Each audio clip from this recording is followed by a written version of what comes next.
ഇന്നൊരു പനീർ ബട്ടർ മസാലയാണ് ഉണ്ടാക്കുന്നത്.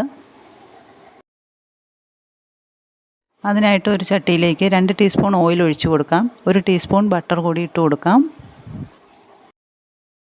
ഇനി ഇതിലേക്ക് 2 ഏലക്ക പൊട്ടിച്ചിട്ട് കൊടുക്കുന്നുണ്ട്. തൊലി കളഞ്ഞ് ആണ് ഇട്ട് കൊടുക്കുന്നത്. 2 ഗ്രാമ്പു.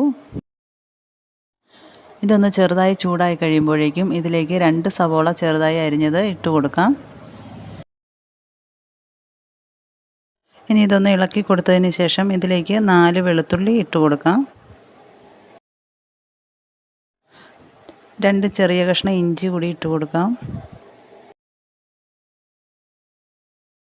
ഇത് നന്നായിട്ടൊന്ന് വഴണ്ട് വന്ന് കഴിയുമ്പോഴേക്കും ഇതിലേക്ക് 3 തക്കാളിപ്പഴം നീളത്തിൽ അരിഞ്ഞത് ഇട്ട് കൊടുക്കാം.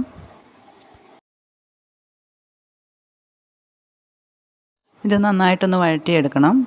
അതിനായിട്ട് നന്നായിട്ടൊന്ന് ഇളക്കിയതിന് ശേഷം 5 മിനിറ്റ് മൂടി വെച്ച് വേവിക്കാം. ഇത് നന്നായിട്ടൊന്ന് വെന്ത് വരണം. ഇപ്പോൾ നന്നായി വെന്ത് വന്നിട്ടുണ്ട്. ഇനി ഇത് ഒരു പാത്രത്തിലേക്ക് മാറ്റി വയ്ക്കാം. തണുത്ത് കഴിയുമ്പോൾ ഇത് മിക്സിയുടെ ജാറിലിട്ട് നന്നായിട്ട് അരച്ചെടുക്കണം.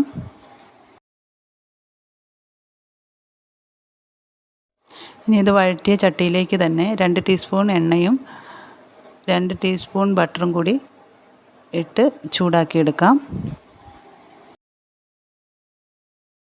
ഇപ്പോൾ ബട്ടറൊക്കെ നല്ല മെൽറ്റായി വന്നിട്ടുണ്ട്. ഇനി ഇതിലേക്ക് ഒരു പച്ചമുളക് കീറിയത് ഇട്ട് കൊടുക്കാം. ഇനി ഇതിലേക്ക് മസാലയിൽ കിട്ടുന്ന ഒരു ബേ ഇല ഇട്ട് കൊടുക്കുന്നുണ്ട്. ഇനി ചെറുതായി അരിഞ്ഞ ഒരു സവോള കൂടി ചേർത്ത് കൊടുക്കാം.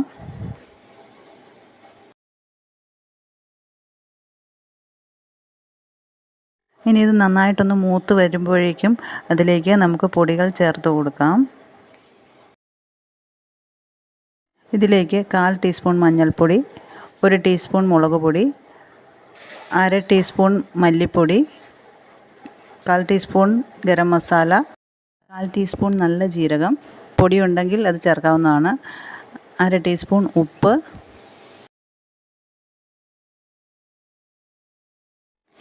ഇത്രയും ചേർത്ത് മസാലയുടെ പച്ചമണം പോകുന്നത് വരെ നന്നായിട്ടൊന്ന് മൂപ്പിച്ചെടുക്കണം. ഈ മസാല നന്നായിട്ട് മൂത്ത് വന്ന് കഴിയുമ്പോഴേക്കും ഇതിലേക്ക് അരച്ച് വെച്ചിരിക്കുന്ന തക്കാളിയുടെ പേസ്റ്റ് ചേർത്ത് കൊടുക്കണം. തക്കാളിയുടെ പേസ്റ്റ് ചേർക്കുന്നതിന് മുന്നേ അരച്ചതിന് ശേഷം ഒന്ന് അരിച്ചെടുക്കുന്നത് നല്ലതാണ്.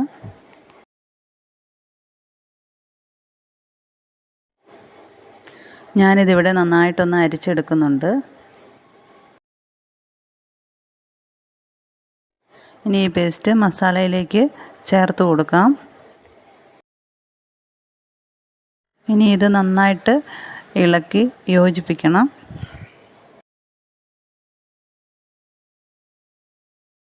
നന്നായിട്ട് ഇളക്കി യോജിപ്പിച്ചതിന് ശേഷം ഇതിലേക്ക് 2 ടീസ്പൂൺ കോൺഫ്ലവർ ചേർത്ത് കൊടുക്കുന്നുണ്ട്. ഫ്രഷ് ക്രീം ഉള്ളവർക്ക് അത് ചേർത്ത് കൊടുക്കാവുന്നതാണ്.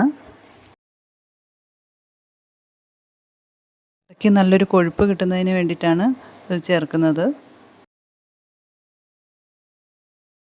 കോൺഫ്ലവർ ചേർത്ത് നന്നായിട്ടൊന്ന് ചൂടായതിന് ശേഷം ഇതിലേക്ക് നമുക്ക് പനീർ ചേർത്ത് കൊടുക്കാം.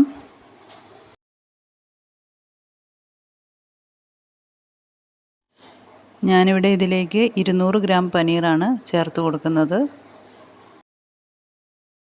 പനീർ ഫ്രൈ ഒന്നും ചെയ്തിട്ടില്ല, അങ്ങനെ തന്നെ ചേർക്കുകയാണ്. ഞാനിവിടെ അമൂലിൻ്റെ പനീറാണ് ചേർക്കുന്നത്.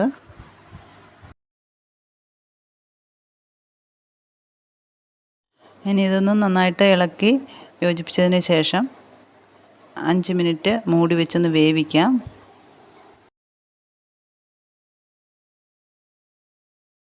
ഇപ്പോൾ പനീർ ബട്ടർ മസാല തയ്യാറായിട്ടുണ്ട്. ഇതിലേക്ക് ഉപ്പ് ആവശ്യമെങ്കിൽ നോക്കിയിട്ട് ചേർത്ത് കൊടുക്കാവുന്നതാണ്. ഇതിൻ്റെ മുകളിലേക്ക് മല്ലിയില ഉണ്ടെങ്കിൽ അതുകൂടി ഇട്ട് കൊടുക്കാവുന്നതാണ്. ചപ്പാത്തിക്കും പൊറോട്ടയ്ക്കും ഒക്കെ കൂട്ടാൻ പറ്റിയ നല്ലൊരു കറിയാണ്. റെസിപ്പി ഇഷ്ടമായെങ്കിൽ സപ്പോർട്ട് ചെയ്യാൻ മറക്കല്ലേ. Thanks for watching.